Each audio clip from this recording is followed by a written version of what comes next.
নমস্কাৰ মুহূৰ্তত দিবলৈ এটা ব্ৰেকিং নিউজ বিটিচিত ইতিহাস ৰচিলে হাগ্ৰামা মহিলাৰীৰ বিপিএফ দলে ২৭খন আসনত জয়লাভ কৰি চৰকাৰ গঠন কৰিছে বিপিএফে বিটিচিত ভাৰতীয় জনতা পাৰ্টিক ধৰাশায়ী কৰি দিছে হাগ্ৰামা মহিলাৰীয়ে আনুষ্ঠানিকভাৱে চৰকাৰ গঠন কৰিব এতিয়া বিপিএফ দলে বিটিচিৰ নতুন চিফ হ'ব হাগ্ৰামা মহিলাৰীৰ নেতৃত্বাধীন বিপিএফ দলৰ ইতিহাস ৰচনা ২৭খন আসনত জয়লাভ কৰিছে হাগ্ৰামা মহিলাৰীৰ বিপিএফ দলে ভাৰতীয় জনতা পাৰ্টি আৰু ইউপিপিএলৰ যেন শূন্য হৈ পৰিছে বিটিচিত হাগ্ৰামা মহিলাৰীৰ ওচৰত যেন এক প্ৰকাৰ আত্মসমৰ্পণ এতিয়া হিমন্ত বিশ্ব শৰ্মা আৰু প্ৰমোদ বড়োৰ হাগ্ৰামা মহিলাৰীৰ লগত যেন কোনো তুলনাই নাই বিজেপি আৰু ইউপিপিএলৰ একক সংখ্যা গৰিষ্ঠতা লাভ কৰি এতিয়া চৰকাৰ গঠন কৰিছে হাগ্ৰামা মহিলাৰীৰ বিপিএফ দলে বিটিচিৰ নতুন চিফ হল হাগ্ৰামা মহিলাৰী মৰুভূমিত পুনৰবাৰ বিপিএফৰ চৰকাৰ গঠন কৰা হৈছে বিজেপিক প্ৰত্যাহ্বান জনাই নিৰ্বাচনত অৱতীৰ্ণ হৈছিল হাগ্ৰামা মহিলাৰী আৰু ১ নম্বৰ স্থানতে দেখিবলৈ পোৱা গ'ল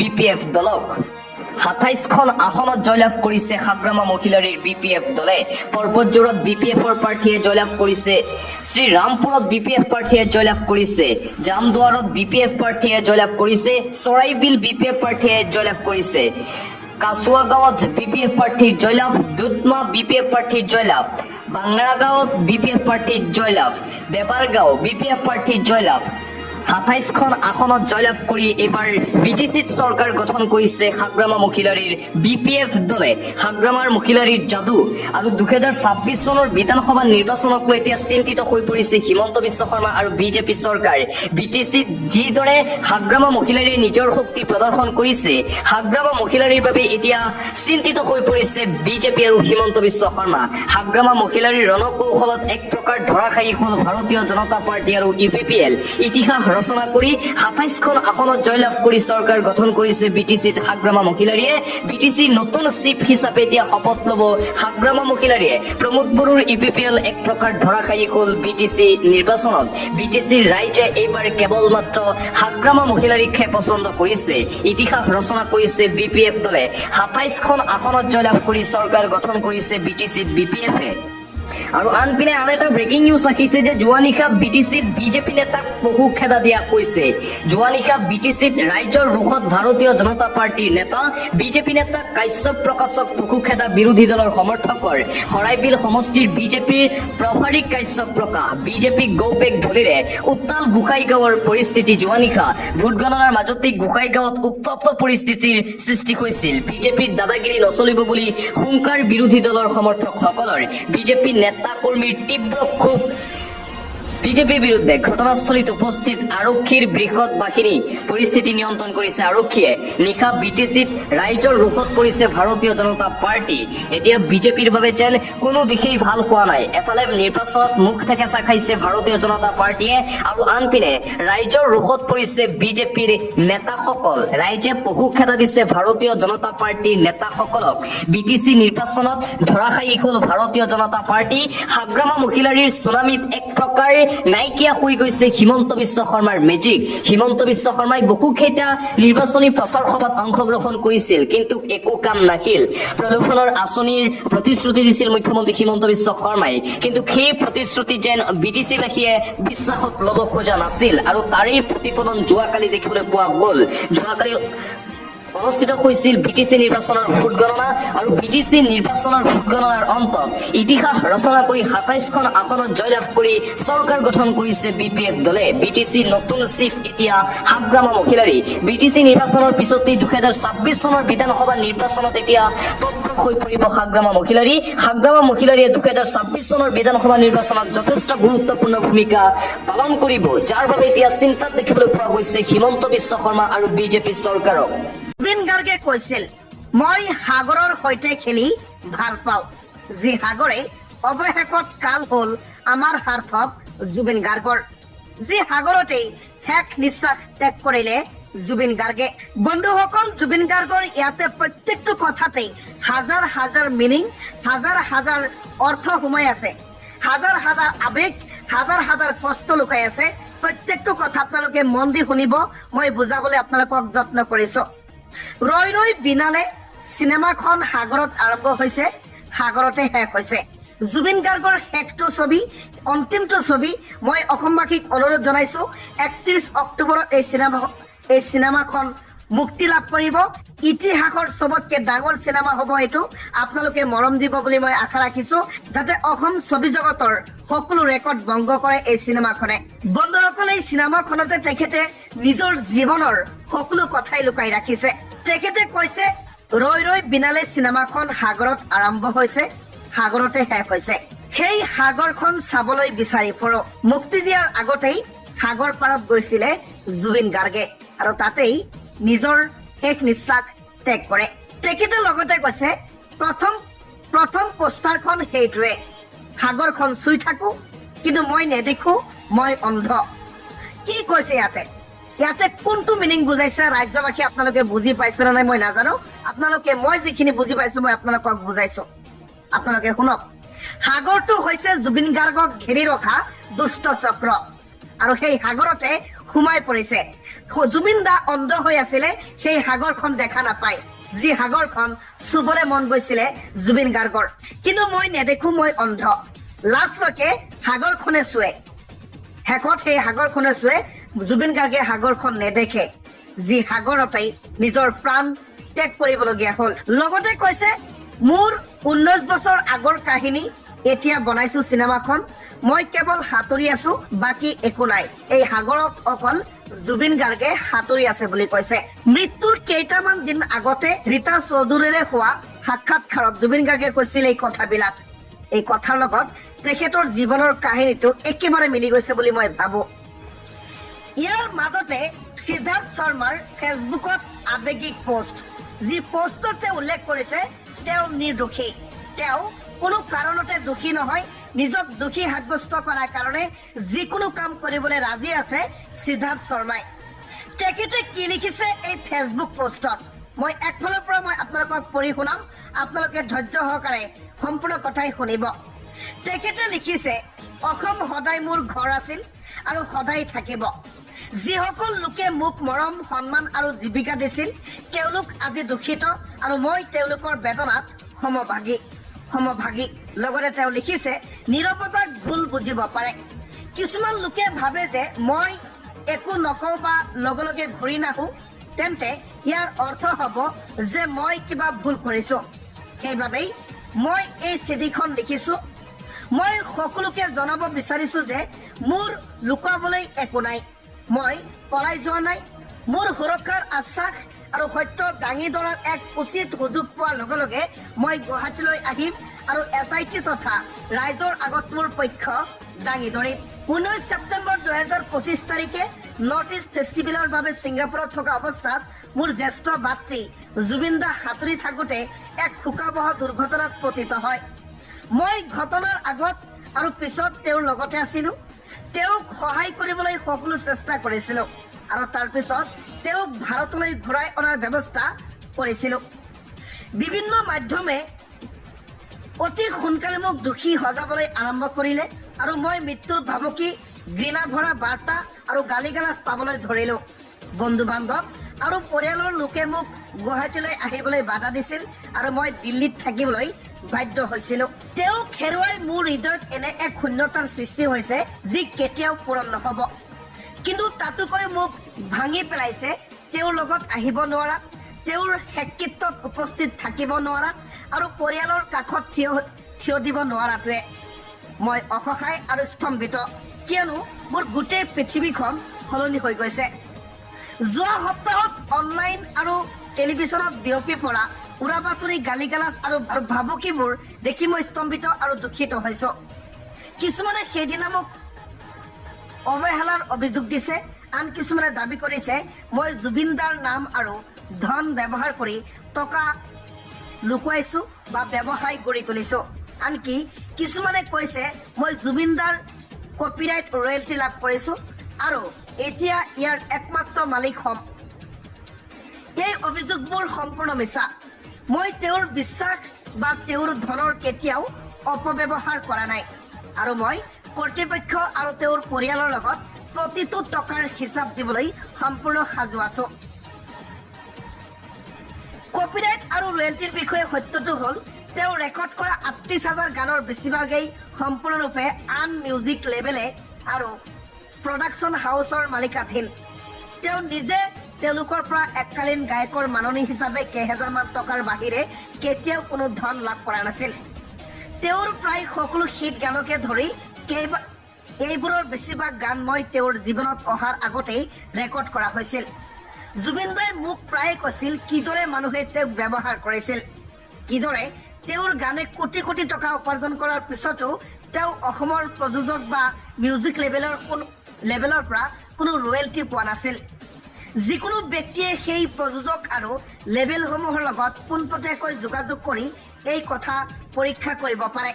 দীঘলীয়া সময়তে হাৰি যাব নেকি সকলো অভিযুক্ত? শ্যাম কানু মেনেজাৰ সিদ্ধাৰ্থই গ্ৰেপ্তাৰৰ পূৰ্বেই পাব নেকি জামিন? সম্পূৰ্ণ ঘটনাৰ তদন্তক লৈ এতিয়া উঠিছে কেতবোৰ ডাঙৰ প্ৰশ্ন। ছিংগাপুৰৰ উচ্চায়ুক্তক যোগাযোগ কৰাৰ পূৰ্বে সুৰঙা বিচাৰি ফুৰিছে অভিযুক্তই। CID-য়ে বান্ধি দিয়া 10 দিনৰ সময়ৰ পূৰ্বে জামিন লাভৰ যুঁজা চলাইছে এতিয়া কালপ্ৰিট কেইটাই। যোৱাকালি CID-ৰ ফালৰ পৰা নটিচ জাৰি কৰা হৈছিল। জুবিন গাৰ্গৰ মৃত্যুৰ ঘটনাৰ সৈতে যিসকল লোক জড়িত আছিল সেই আটাইকেইগৰাকী লোকলৈ CID-ৰ ফালৰ পৰা জাননী জাৰি কৰা হৈছিল। 10 দিনৰ ভিতৰত উপস্থিত হ'ব লাগিব CID-ৰ কাৰ্যালয়ত। আৰু সেই জাননী লাভ কৰাৰ পিছতে এতিয়া অধিবক্তাক বিচাৰি হাহাকাৰ কৰিছে শ্যাম কানু আৰু সিদ্ধাৰ্থ সকলে। দিবলৈ চোৱা আন এটা গুৰুত্বপূৰ্ণ খবৰ, জুবিন গাৰ্গে কেতিয়াও বিচৰা নাছিল হিংসাত্মক প্ৰতিবাদ। CID-ৰ বাহন ভঙাৰ বাবে 9 জনক গ্ৰেপ্তাৰ। জুবিনৰ ন্যায়ৰ দাবীত নিশা হিংসাত্মক প্ৰতিবাদী কাৰ্যসূচী। CID-ৰ বাহন ভঙাৰ অপৰাধত 9 জন লোকক গ্ৰেপ্তাৰ কৰা হৈছে। সিদ্ধাৰ্থৰ ঘৰৰ বাহিৰত প্ৰশাসনৰ বাহনলৈ দলিয়াইছিল শিলগুটি। একাংশ প্ৰতিবাদকাৰীয়ে আৰক্ষীকো প্ৰহাৰ কৰাৰ অভিযোগ উত্থাপন। ভিক্টৰ অজয় ফুকনৰ লগতে মুঠ 9 জনক গ্ৰেপ্তাৰ কৰিছে আৰক্ষীয়ে। কল্যাণ দাস, মিজানুৰ আলী, প্ৰসেনজিৎ দেক গ্ৰেপ্তাৰ। মানস তালুকদাৰ, অৰূপ ডেকা, মেথিউ মাৰাক গ্ৰেপ্তাৰ। ফটাশিল আমবাৰী থানাত গোচৰ ৰুজু কৰিছিল CID-য়ে। জুবিনৰ ন্যায়ৰ দাবীত নিশা হিংসাত্মক প্ৰতিবাদী কাৰ্যসূচী আৰু সেই হিংসাত্মক প্ৰতিবাদী কাৰ্যসূচীৰ বাবে 9 জনক গ্ৰেপ্তাৰ কৰিছে আৰক্ষীয়ে। জুবিন গাৰ্গে কেতিয়াও হিংসাত্মক প্ৰতিবাদ বিচৰা নাছিল। জুবিন গাৰ্গে হিংসাক বেয়া পাইছিল। গতিকে জুবিন গাৰ্গৰ প্ৰতি আপোনালোকে সন্মান জনাই হিংসাত্মক প্ৰতিবাদী কাৰ্যসূচী গ্ৰহণ নকৰিব, এই আহ্বান জনাইছে অভিনেতা যতীন বৰাই। আন এটা ব্ৰেকিং নিউজ, ফটোৱে মিছা কথা নকয়। মুখ্যমন্ত্ৰী হিমন্ত বিশ্ব শৰ্মাৰ সৈতে শ্যাম কানু মহন্তৰ ফটো ভাইৰেল। মুখ্যমন্ত্ৰীয়ে মিছা মাতিছে। শ্যাম কানুৰে আছে মুখ্যমন্ত্ৰী হিমন্ত বিশ্ব শৰ্মাৰ ঘনিষ্ঠ সম্পৰ্ক। সেই ফটোবোৰেই যেন সেইবোৰ কথা কৈ গৈছে। মুখ্যমন্ত্ৰী যিমানেই মিছা নামাতক কিয়, মুখ্যমন্ত্ৰীৰ সৈতে কানুনৰ একাধিক ফটো। ন্যায় নাপাব নেকি মৰমৰ শিল্পী জুবিন গাৰ্গে? CBI তদন্তৰ দাবী অসম জাতীয় পৰিষদৰ। লুৰিণজ্যোতি গগৈৰ ফালৰ পৰা কেতবোৰ ভয়ংকৰ অভিযোগ উত্থাপন কৰা হৈছে। যোৱাকালি অসম জাতীয় পৰিষদৰ সভাপতি লুৰিণজ্যোতি গগৈয়ে এখন সংবাদমেল সম্বোধন কৰিছিল আৰু সেই সংবাদমেলতেই মুখ্যমন্ত্ৰী হিমন্ত বিশ্ব শৰ্মা আৰু শ্যাম কানু মহন্তৰ যি ঘনিষ্ঠতা, সেই ঘনিষ্ঠতা প্ৰকাশ কৰিছে লুৰিণজ্যোতি গগৈয়ে। সামাজিক মাধ্যমত এৰি দিয়া হৈছে হিমন্ত বিশ্ব শৰ্মা আৰু শ্যাম কানু মহন্তৰ কেতবোৰ ফটো। মুখ্যমন্ত্ৰীয়ে যিমানেই মিছা নামাতক কিয়, শ্যাম কানু মহন্তৰ সৈতে ঘনিষ্ঠ সম্পৰ্ক নাই বুলি কৈছিল মুখ্যমন্ত্ৰী হিমন্ত বিশ্ব শৰ্মাই। মুখ্যমন্ত্ৰী হিমন্ত বিশ্ব শৰ্মাৰ সেই দাবীৰ পিছতেই লুৰিণজ্যোতি গগৈৰ মন্তব্য, যদি হিমন্ত বিশ্ব শৰ্মাৰ সৈতে কোনো ধৰণৰ সম্পৰ্ক নাই মহন্ত বেপাৰীৰ, তেন্তে এইবোৰ ফটোৱে কি কয়? ফটোৱে কেতিয়াও মিছা কথা নকয়। হিমন্ত বিশ্ব শৰ্মাৰ লগত একাধিক ফটো আছে নৰ্থ ইষ্ট ফেষ্টিভেলৰ আয়োজক শ্যাম কানু মহন্তৰ। আৰু এইদৰে জুবিন গাৰ্গৰ মৃত্যুৰ ঘটনাৰ তদন্তৰ সন্দৰ্ভত যোৱাকালি সংবাদমেল অনুষ্ঠিত কৰি মুখ্যমন্ত্ৰী হিমন্ত বিশ্ব শৰ্মা আৰু শ্যাম কানু মহন্তৰ মাজত থকা সম্পৰ্ক ফাদিল কৰিছে অসম জাতীয় পৰিষদৰ সভাপতি লুৰিণজ্যোতি গগৈয়ে। দিবলৈ চোৱা আন এটা অতিকৈ গুৰুত্বপূৰ্ণ খবৰ, এটা ব্ৰেকিং নিউজ। গছ কটাৰ বিৰুদ্ধে প্ৰতিবাদ কৰি আটক হৈছে 4 প্ৰতিবাদকাৰী। কি হ'বলৈ গৈ আছে? জুবিন গাৰ্গৰ মৃত্যুৰ তদন্তৰ সন্দৰ্ভত প্ৰতিবাদ কৰিলেও গ্ৰেপ্তাৰ কৰা হৈ আছে। আৰু আনপিনে গছ কটাৰ বিৰোধ কৰাৰ বাবেই 4 প্ৰতিবাদকাৰীক গ্ৰেপ্তাৰ কৰিছে অসম আৰক্ষীয়ে। কি হৈছে আচলতে? প্ৰতিবাদ কৰিলেই গ্ৰেপ্তাৰ কৰি আছে আৰক্ষীয়ে। জুবিন গাৰ্গে বেয়া পাইছিল গছ কটা বন্ধৰ দাবীৰেও জুবিন গাৰ্গে কৰিছিল প্ৰতিবাদ আৰু গছ কটা হৈছিল। গছ কটাৰ বিৰোধিতাৰ প্ৰতিবাদ কৰিবলৈ গৈছিল আৰু প্ৰতিবাদ চলি থকাৰ মাজতেই 4 প্ৰতিবাদকাৰীক গ্ৰেপ্তাৰ কৰিছে আৰক্ষীয়ে। প্ৰশ্ন উত্থাপন হয়, জুবিন গাৰ্গৰ ন্যায়ৰ দাবীত প্ৰতিবাদ কৰিলেও আৰক্ষীয়ে গ্ৰেপ্তাৰ কৰে, গছ কটাৰ বিৰুদ্ধেও প্ৰতিবাদ কৰিলে আৰক্ষীয়ে কিয় গ্ৰেপ্তাৰ কৰে? প্ৰশ্ন উত্থাপন কৰিছে ৰাইজে।